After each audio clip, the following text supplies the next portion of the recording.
Texas cities and counties are up against a deadline to get rid of colorful displays on roads and crosswalks. A directive from Governor Greg Abbott gives them 30 days to remove them or risk losing state and federal funding. But one central Texas city just added a new splash of color to its streets. KVUE's Kelsey Sanchez has that story. Megan Stewart says she and other local artists in Elgin worked over 50 hours to put all this work together. It's been a really fun project. It's a great group of people.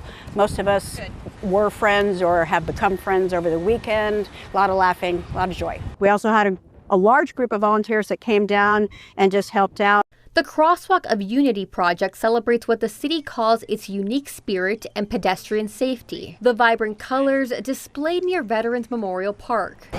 What we wanted to do was to bring all the different cultures, facets of Elgin together and represent them in the murals that we have down here. But these roads may not stay colorful for long. On the same day artists started this project, TxDOT sent a letter to cities and counties saying decorations and murals on roads or crosswalks need to be gone in 30 days. The reason? To keep from distractions. Stewart says these displays on the crosswalk and these murals in the middle of the intersection are actually a safety function for kids who play at this park. She says it actually causes drivers to slow down. If you look at the stats, street art does make drivers more aware of the situation that they're coming to.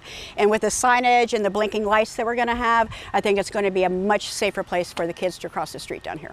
A 2022 study from Bloomberg Philanthropies looked at crashes and behavior tied to artwork on roads in 17 cities like Miami, New York, and Atlanta. It showed the average crash rate near those displays was roughly 17% lower. I love it. I like the creative expression of using things like crosswalks to both be functional and creative at the same time. Others in Elgin, like business owner Zed James, says he welcomes the art and believes it will slow down traffic. This area gets a lot of traffic locally, and so having that here, I think it adds something to the area. As for Stewart, if the city is forced to get rid of the art, she'll be okay with it.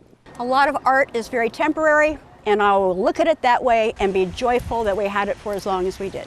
In Elgin, Kelsey Sanchez, KVUE News. We reached out to the city of Elgin, and a spokesperson told us the Crosswalk of Unity project is intended to enhance public safety, promote unit, and enhance public space appeal. And the city has reached out to TxDOT to make sure the project can move forward. The city of Austin is still figuring out which displays it will have to remove under this state directive. In a post on the city council message board over the weekend, Mayor Kirk Watson said the city identified 16 displays that may be affected, including rainbow crosswalks at 4th and Colorado and a Black Artists Matter mural on East 11th Street. He wrote, if they don't comply, the transportation department alone could lose $175 million in state funding, and that doesn't factor in grants.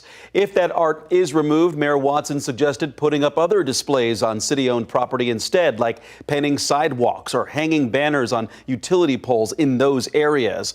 He wants staff to come up with a way to, quote, demonstrate how Austin's pride, love, and diversity won't be suppressed, end quote. Some local activists want the city of Austin to fight this order from the governor and TxDOT.